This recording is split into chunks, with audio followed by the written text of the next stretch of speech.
tu veux apprendre le drift virtuel, tu veux apprendre le drift sur simulateur, et donc tu cherches sur YouTube des informations pour débuter, et par chance, tu as trouvé ma vidéo. Alors sache que dans cette vidéo, je ne vais pas te donner de valeur, de réglage à rentrer dans ta base volant ou dans ton jeu vidéo en particulier, parce que ce sont des paramètres qui changent tout le temps en fonction de la puissance de ta base, de la puissance de tes bras, de la voiture que tu prends, du circuit ou du mode que tu prends et du jeu vidéo que tu prends. Donc, on ne va pas procéder comme ça. Je vais simplement te donner les grands principes de base pour que tu puisses commencer ton entraînement en étant sûr d'être sur la bonne voie. Tu sais drifter et tu passes sur un simulateur. Tu vas vite t'apercevoir, je t'ai déjà peut-être aperçu, que la tâche elle est compliquée. Parce que quand tu driftes sur un circuit en réel, tu communiques avec la voiture, avec le corps, avec les mouvements, avec les jets. Tu peux sentir ton pneu qui va raccrocher. Tu as d'infimes sensations qui te remontent de la voiture et qui t'aident à piloter ta voiture. Lorsque tu te retrouves sur un simulateur, tu supprimes totalement cette communication-là et il te reste seulement ton volant et le sens de la vue pour observer ce qui se passe. Donc sur un simulateur, c'est les deux sens qui vont nous rester et qu'il va falloir absolument pas négliger si tu veux prendre du plaisir et progresser en drift. Les écrans, partez du principe que plus votre affichage va se rapprocher d'une échelle réelle, soit en VR, soit en triple screen comme là, soit avec une grande télé, ça sera plus immersif, ça sera plus facile. Et l'autre sens qui va être extrêmement sollicité, c'est le volant, le force feedback. C'est la seule chose qui va vous rester pour communiquer avec le châssis de la voiture, avec le jeu. Donc, il faut être intransigeant sur son réglage. Si vous faites des mauvais réglages, des mauvais choix, une mauvaise philosophie dès le début, vous allez galérer à apprendre. Donc, on va arrêter de parler comme ça. Je mets la caméra derrière, on passe sur le simulateur. Je vais vous donner 2-3 petits exercices que moi je conseille en toute logique quand tu veux débuter. Pour moi, ça passe par là parce que de toute façon, c'est exactement les mêmes types d'exercices qu'on fait en réel lorsqu'on met les premières fois avec une voiture et qu'on apprend à appréhender une voiture qui dérape. Donc ça marche en réel, on fait ça exactement sur le simulateur, ça va marcher. Donc voilà, ça demande un petit peu de patience. Ne soyez pas frustrés, laissez passer le temps. Faites un peu de drift régulièrement et ça viendra. Allez go, on passe sur le simulateur. Bon, on se retrouve dans Assetto Corsa. Alors, on part d'ailleurs avec un circuit et des voitures natives du jeu. Comme ça, vous n'avez pas besoin de mode. Tout le monde peut s'y mettre facilement juste à l'achat du jeu. La BM de drift, c'est l'idéal. Elle est largement assez puissante. Le comportement est parfait. Pour le début, il n'y a rien de mieux. On sélectionne la piste de drift où c'est fait pour ça, pour apprendre. Je pense que tous les gens qui sont passés sur Assetto Corsa et qui maîtrisent le drift, la porte d'entrée, c'est ici. Donc, on se retrouve là naturellement. C'est parfait. Un petit mot sur setup sur votre base. N'oubliez pas, le réglage de base, c'est la rotation volant, c'est 1080 maximum, comme sur les vraies voitures. Bon, si votre volant ne va pas jusqu'à 1080, 920, enfin vous mettez le maximum que votre volant vous permet. Après ça ne sert à rien de monter plus que 1080, ça ne sert à rien, on ne va pas plus loin. L'intensité du retour de force, vous ne le bridez pas dans votre interface, vous le mettez à 100%. C'est dans le jeu ensuite qu'on l'ajustera. Tous les autres paramètres que pourront vous offrir vos divers marques, vous les mettez, on va dire, autour de entre 20 et 30%. Voilà, ne venez pas trop parasiter les mouvements de votre volant. Pour commencer, ne les mettez pas à zéro totalement parce que ça peut effacer des petites choses qui sont intéressantes. Enfin, voilà, là le principal c'est 1080 et le force feedback à fond. Ensuite, dans le réglage directement donc dans le jeu, dans le Content Manager, Vous voyez, pareil, vous avez d'autres effets qui sont possibles, les effets de bordure, les effets de route, tout un tas d'autres petits effets parasites qui vont venir apporter un peu de grain, un peu de choses dans votre volant. Ça pareil, moi je mets tout aux alentours de 25%, je me laisse un quart. Là, effet de glisse, vous voyez, j'en ai même pas actuellement. Voilà, vous laissez, vous les montez pas trop parce que venez pas parasiter votre expérience.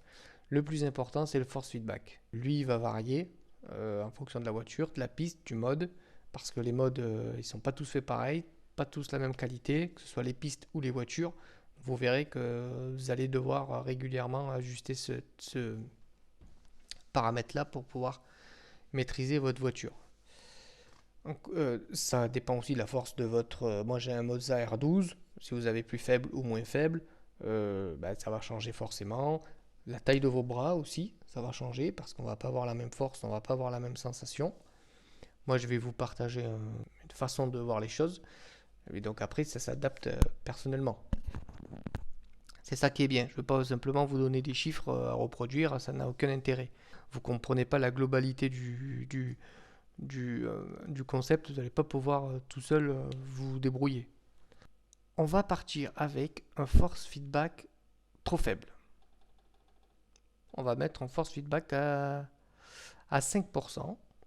Voilà, et on va partir sur la piste.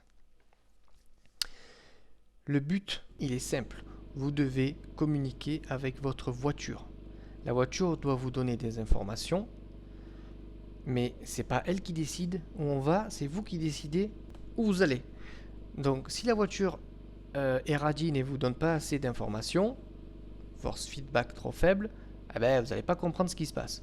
Si elles sont trop violentes, c'est elle qui va décider où on va et ça va pas être drôle non plus. Premier cas de figure, mon force feedback est trop faible. Quand ma voiture va se mettre en dérive, mon volant ne va pas réagir. Très peu ou pas assez, ou la plupart du temps en retard. Là, je vais accélérer doucement, faire une mise en dérive progressive. On observe le volant. Voilà, je le tiens un petit peu, légèrement, mais on voit qu'il ne bouge pas. Si je le lâche totalement, vous voyez, là c'est tout mou, j'ai pas d'informations, je sais pas ce qui se passe sur le châssis. Si j'essaye de passer des virages en drift, je pense que ça va être très très compliqué. Voilà, j'ai pas. Je discute pas avec mes pneus là, je sais pas ce qui se passe. Je peux pas. Là, je conduis simplement à l'image, à l'anticipation et parce que j'ai l'habitude, donc j'ai certains réflexes. Si vous débutez sans aucune communication avec la voiture, vous n'y arriverez jamais. Deuxième exercice, force feedback trop fort. Je mets dans les 90. On exagère toujours pour bien comprendre la problématique. Là, je ne vais pas avoir de problème de réactivité. Il va réagir tout de suite. Là, déjà, j'ai du mal à tourner. Donc, effectivement, là, la voiture, elle va...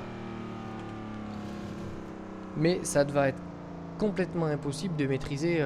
D'ailleurs, vous allez risquer de vous faire mal. Faites très attention. Suivant la puissance de votre volant. Là, voilà, la réactivité, elle y est. Il n'y a pas de souci.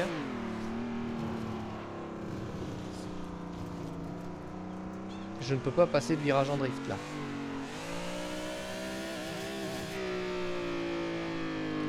Est-ce que je peux faire cet enchaînement ?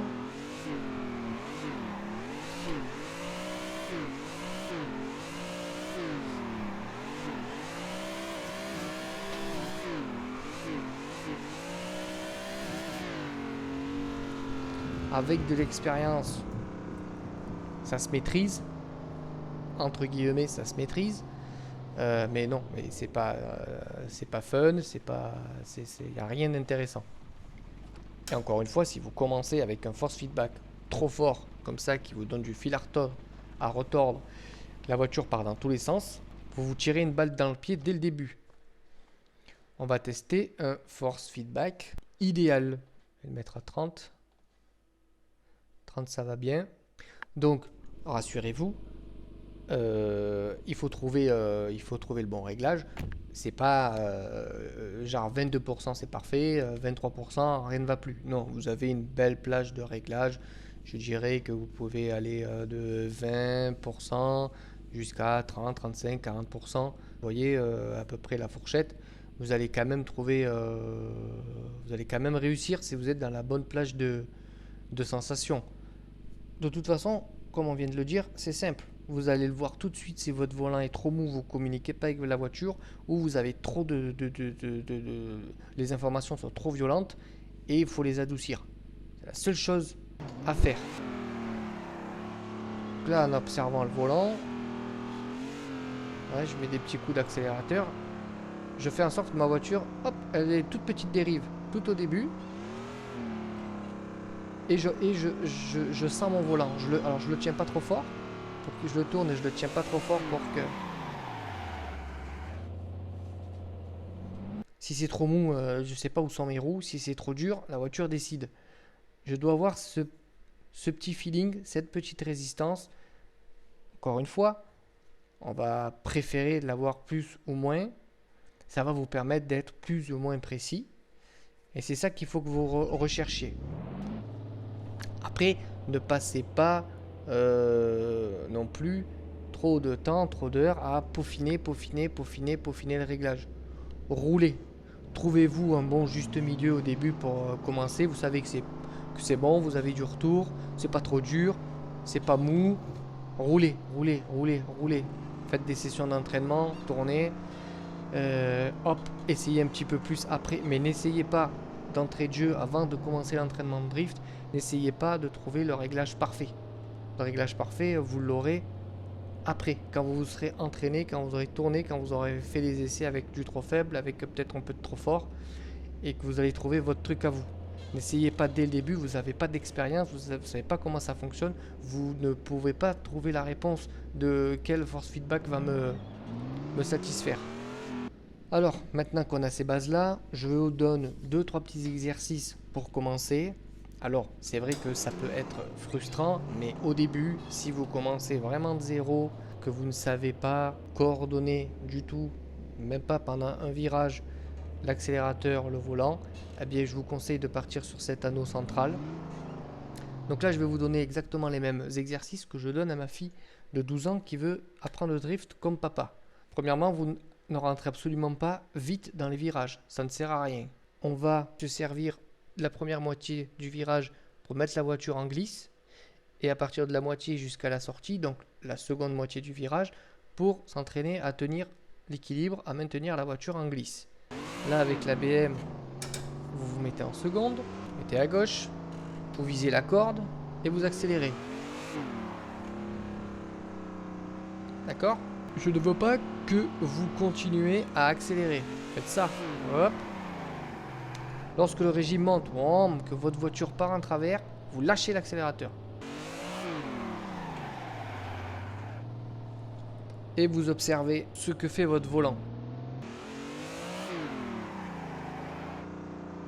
Vous apprenez à sauver la voiture, à redresser les roues. Vous voyez ce que je veux dire ?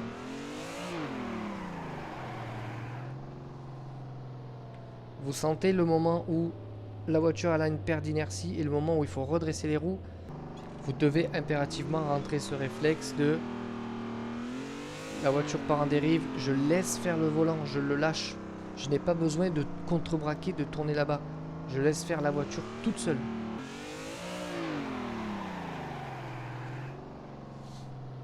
Par contre, ce qu'il faut que je fasse, c'est que je redresse. Vous voyez, si je la laisse redresser toute seule, elle me fait un petit coup de raquette. Là, on va pas très vite, donc ça n'a pas beaucoup de conséquences.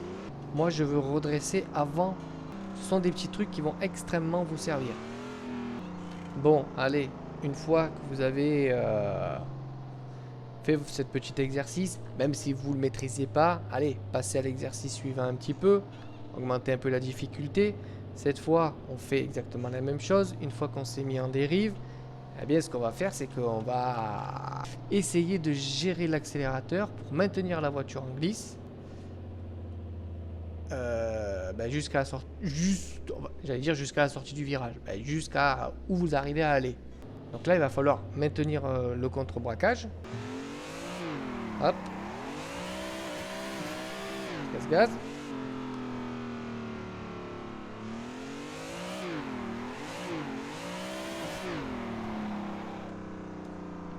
Par contre, gardez en tête que la trajectoire est extrêmement importante. Si vous attaquez le virage à l'intérieur, ici, là, ça va être compliqué. Si vous faites ça, vous allez partir à l'extérieur. La trajectoire, elle est capitale dans l'exercice. On fait extérieur, intérieur.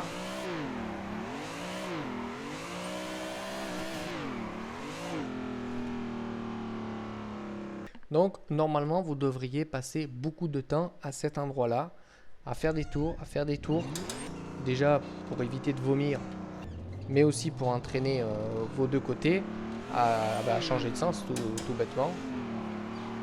Et à reproduire exactement les mêmes exercices.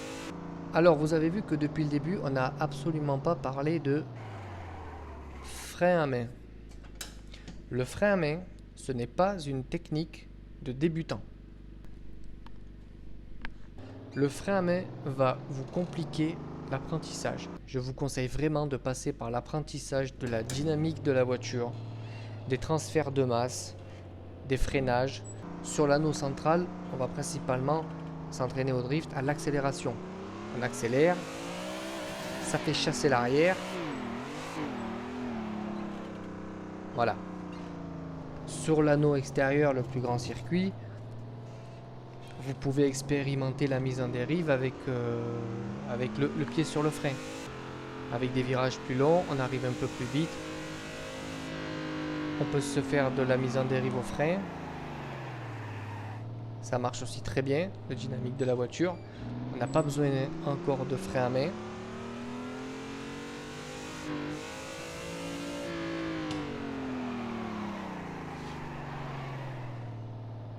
Voyez, le petit coup, le petit transfert. Je peux encore exagérer ça. Je fais un petit appel contre appel. Là, il n'y a même pas besoin de frein en fait. Le jeu est très permissif. Donc, il n'y a même pas besoin de frein. On fait un petit appel contre appel. Donc, vous allez me dire, mais Cyril, ça sert à quoi le frein à main alors? À quoi ça sert? Le frein à main, ça sert à rester en glisse tout en ralentissant. Ça sert à allonger un drift, ou ça sert à se mettre en drift très tôt. Par exemple, j'arrive très vite, je me mets en drift, je bloque les roues arrière, je bloque la voiture dans cette position, ça la freine en même temps, et en fait j'attaque mon drift dans la ligne droite avant le virage. Mais je m'en sers pas pour déclencher un drift à l'entrée d'un virage, ça n'a aucun intérêt. Et bien voilà, vous savez déjà tout sur comment commencer le drift en virtuel. Ce n'est pas plus compliqué que ça. L'ABM de base, le circuit de base, tout le monde est passé par là, tout le monde a réussi par là.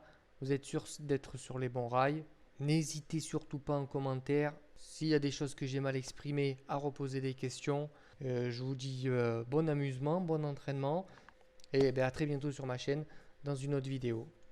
Je vous dis bonnes vacances, c'est les vacances. Bonnes vacances, à bientôt.